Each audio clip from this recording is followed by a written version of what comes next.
इसको भेजना नहीं।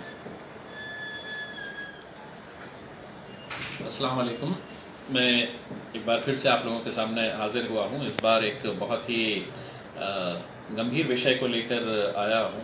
जो अभी बकरीद महज एक दिन बचा है, यानी कि कल बकरी ईद है, और मुझे बहुत ही अफसोस के साथ ये बताना पड़ रहा है कि अभी भी गुजरात बॉर्डर के ऊपर कई 100 ट्रक्स रुके हुए हैं जो जानवरों को लेकर मुंबई की तरफ आ रहे थे या महाराष्ट्र की तरफ कूच कर रहे थे, लेकिन महाराष्ट्र की सरकार ने उन्हें इजाज़त नहीं दी। कई सारे बॉर्डर्स के ऊपर से इस तरह की लगातार खबरें आ रही है कि इतने सारे ट्रक्स जो जानवरों को लेकर, ख़ासतौर से बकरों को लेकर जब महाराष्ट्र की तरफ आ रहे हैं तो उन्हें बॉर्डर के ऊपर रोक दिया जा रहा है। 5-5 दिन से ये ट्रक वाले वहीं पर खड़े हुए हैं। आप अंदाज़ा लगाइएगा कि ये जानवर कितने, जिनके पास चारा नहीं पहुंच सक रहा है, कितने जानवर गाड़ियों के अंदर ही ख़त्म हो गए हैं। अफसोस इस बात का हो रहा है कि महाराष्ट्र सरकार किसकी है? तो शिवसेना की है। महाराष्ट्र सरकार के अंदर कांग्रेस है, महाराष्ट्र सरकार के अंदर राष्ट्रवादी कांग्रेस है, एनसीपी है, और ये सब अपने आप को कहते हैं कि हम, ख़ासतौर से कांग्रेस और एनसीपी का तो हमेशा से यही रहा है कि हम मुसलमानों के लिए काम करते हैं, माइनॉरिटीज़ के लिए करते हैं, हम सेक्युलर है। तो क्या वजह है कि आज जब सरकार ने ये फैसला लिया बंद दरवाजे के अंदर, और वो मियाँ मिट्ठू वहाँ पर जाके बैठे हुए थे, मुसलमान एमएलएस जो थे या मुसलमान मिनिस्टर्स जो थे, जिन्हें मैं मियाँ मिट्ठू कहता हूँ, कि सरकार ने कहा कि उठो तो वो उठ गए, बैठो तो वो बैठ गए। और जब सरकार ने ये फरमान जारी किया कि प्रतीकात्मक आप कुर्बानी कर लीजिएगा करके, तो पूरे के पूरे गूंगे मुक्के बहरे हो गए थे। किसी ने भी आवाज़ नहीं उठाई। आवाज़ उठाई तो मैंने उठाया था ये आवाज़ कि आप बताइए हमें कि प्रतीकात्मक कैसा होता है करके, ये कैसा कर सकते हैं। मैं तमाम उलमाओं के साथ बैठा, उनसे समझ के लिया। वो लोगों ने कहा कि ये बिल्कुल बकवास है, और जिस किसी ने भी निकाला है, यानी कि वो तमाम लोग जो उस मीटिंग के अंदर शामिल थे, उनके मुंह में शायद वो लड्डू लेकर बैठे थे कि उनकी ज़बान ही नहीं खुली है कि साहब ये मज़हब के अंदर ये अलाउ ही नहीं है कि इस तरह से प्रतीकात्मक। दूसरा, इन्होंने ये कहा था कि आप इस बार बाजारें मत भराओ, बल्कि ऑनलाइन आप खरीदी करो। हमने उसकी भी तायीद की है। हमने कहा कि जिन जिन लोगों के पास ये सहूलत है, जिनके पास स्मार्टफोन्स है, हर कोई इंसान वहाँ के सरकार में बैठा हुआ मंत्री के जैसा धन्ना सेठ तो नहीं है, या वहाँ के एमएलएस की तरह धन्ना सेठ तो नहीं है कि हर एक के पास स्मार्टफोन है और वो स्मार्टफोन के जरिए ऑनलाइन बकरों की बुकिंग करेगा। इसके बावजूद भी लोगों ने अपनी जिम्मेदारी समझते हुए, और हमने अपनी जिम्मेदारी समझते हुए, हमने लोगों तक एक पैगाम पहुंचाया कि बाजारों के अंदर ना जाते हुए कि अगर ऑनलाइन के जरिए आप खरीद सकते हैं तो खरीदिए। इसका रिस्पॉन्स ऐसा था कि बहुत सारे लोगों ने ऑनलाइन बकरों की खरीदारी की, ऑनलाइन पेमेंट कर दिया।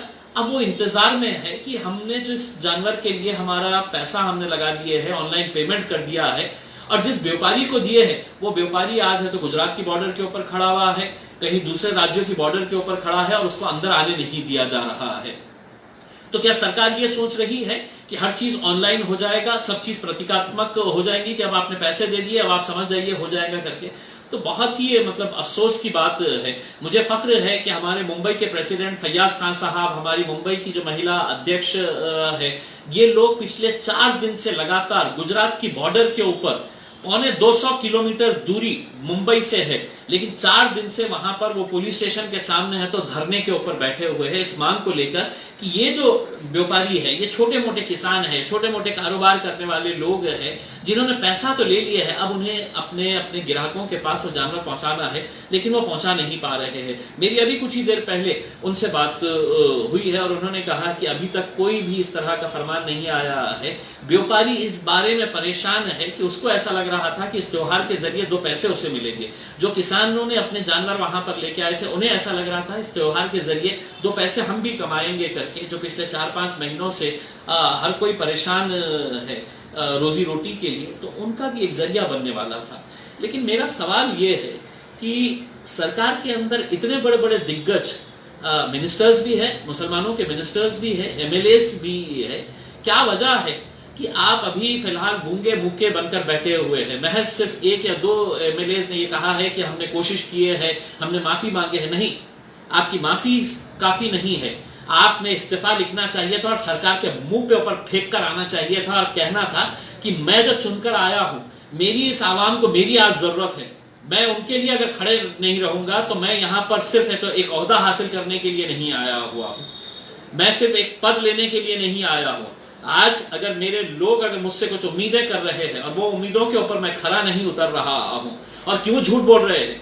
एक राष्ट्रवादी कांग्रेस के वरिष्ठ नेता ने कहा कि नहीं, हमारे साहब ने मीटिंग ली और हमारे साहब ने ये कर दिए है, बंद करिए ये गुलामी करना, ये चाटुगिरी करना बंद कर दीजिएगा।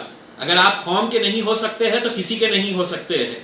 जिस कौम ने आपको चुनकर दिया है, अगर उनके बुरे वक्त के अंदर अगर आप साथ नहीं दे रहे हैं, उनका इतना बड़ा त्योहार आ रहा है उसके लिए अगर आप साथ नहीं दे रहे हैं और सिर्फ अपनी है तो वाहवाही करने पे, अपने साथ की अपने आकाओं की वाहवाही करने के लिए है, तो छोड़िए ये धंधे। ये कौम अब बहुत होशियार हो चुकी है। अगर आज आप उनको अपने त्योहार मनाने के लिए इजाजत नहीं दे रहे, और मैं पुलिस वालों से ये पूछना चाहता हूं, किस बारे में, किस कानून के तहत आपने ये रोका है? महाराष्ट्र सरकार को यह समझ में नहीं आता है क्या सिर्फ एक ही त्योहार आने वाला है, आगे आने वाले और त्योहार नहीं है? कानून क्या सिर्फ हमारे लिए बना हुआ है? क्या मुख्यमंत्री को यह बात समझ में नहीं आती है? क्या महाराष्ट्र के गृह मंत्री जो है राष्ट्रवादी कांग्रेस के है, कल जाइए आप अपने कॉन्स्टिट्यूएंसी के अंदर जाइए, मैं आपको बोलता हूं इम्तियाज जलील आएगा वहां से आवाम से आपसे बात करवाने के लिए कि आप लोग जब वक्त आता है तो तलवे चाटने के ऊपर पड़ जाते हैं, हाथ जोड़ते हैं, पैर पड़ते हैं। और आज जब सारे लोग आपके तरफ एक उम्मीद से नजर लगाए हुए बैठे हुए हैं, आप देखिए वहां पर जाकर, मुझे औरंगाबाद के मौलाना मोइस फारूकी साहब है, इज्जत माब, उन्होंने मुझे है तो वीडियो भेजा है और उन्होंने कहा कि इम्तियाज भाई कुछ तो भी करवाइएगा कि ये जानवर मर रहे हैं। उनके पास एक व्यापारी ने भेजा है। कई लोग इस तरह की अपील कर रहे हैं। अब आप बताइएगा कि ऑनलाइन कहां से अब लोगों ने जब पैसा दे दिए है और जानवरों को आने की ही नहीं इजाजत दी जा रही है, क्या वजह है कि आप इस तरह का भेदभाव कर रहे हैं? क्या वजह है कि आपकी मानसिकता अभी नहीं बदल रही है? हमने तो ये कहा था कि इस मुल्क के अंदर तमाम त्योहार आप मनाइएगा, क्योंकि ये त्योहार सिर्फ जश्न मनाने का नहीं होता है। ईद उल अजहा का जो त्योहार है ये कुर्बानी का त्योहार है, ये सैक्रिफाइस का त्योहार है। आने वाले हमारे हिंदू भाइयों के भी बहुत बड़े बड़े त्योहार आने वाले हैं। हमने तो ये भी कहा था कि वो त्योहार सिर्फ 10 दिन है तो ढोल ताशों का नहीं होता है, वहां पर है सिर्फ एक मूर्ति बनाकर पूजा की जाती है, वैसा नहीं होता है। 10 दिनों के अंदर बहुत सारे गरीब लोगों के छोटे मोटे कारोबार होते हैं, वो कारोबार दोबारा से जिंदा होंगे, वो भी 2 पैसे कमाएंगे। लेकिन बड़े अफसोस के साथ मुझे ये कहना पड़ रहा है कि इतनी देर अब हो चुकी है कि अब शायद अगर सरकार कुछ फैसला ले भी ले तो शायद ही इसका कोई असर होने वाला है। या तो वो व्यापारियों को अपने जानवर छोड़ देना पड़ेगा, जिन लोगों के वो पैसे लिए हैं, एक तरफ ग्राहकों के पैसे चले गए हैं, वो पैसा डिपॉजिट कर दिए हैं, अब कितने ग्राहकों को वापस मिलेंगे पैसे ये हमें पता नहीं है। और अगर अभी सरकार ने हमारा सुनकर अगर छोड़ भी दिया तो मुंबई जैसे शहर के अंदर कितने घरों तक ये पहुंचाया जाएगा, ये जानवर कितने घरों तक पहुंचाया जाएगा? ये बहुत ही अफसोस के साथ ये कहना पड़ रहा है कि और मेरी नाराज़गी मैं साफ तौर के ऊपर बताना चाह रहा हूँ कि जो मुसलमान लीडर्स हैं, जो अपने आप को मुसलमानों के रहनुमा बताते हैं, जो मुसलमानों के बहुत बड़े हमदर्द बताते हैं, अगर ऐसे वक्त के ऊपर अगर मुंह में लड्डू लेकर बैठे हैं तो लानत है ऐसी सियासत के ऊपर। अफसोस होता है कि सिर्फ अपनी सियासत करने के लिए पूरी कौम को जहाँ जाए कर लें। लेकिन एक बात ख्याल रखिएगा, दोबारा इसी आवाम के बीच में जाना है और उस वक्त वो आवाम आपसे ज़रूर सवाल करेंगी और शायद उस वक्त आपके पास कोई जवाब नहीं रहेगा। उन तमाम लीडर्स के लिए जो अपने अपने घरों में बैठे हैं, अपने अपने आलीशान एसी चैम्बर्स के अंदर बैठे हुए हैं, मैं दूसरों को तो नहीं कहता हूँ लेकिन आप लोगों को कहूँगा कि ईद की बहुत बहुत मुबारक, क्योंकि ईद तो सही मानों में आप लोग मना रहे हैं। बहुत बहुत शुक्रिया।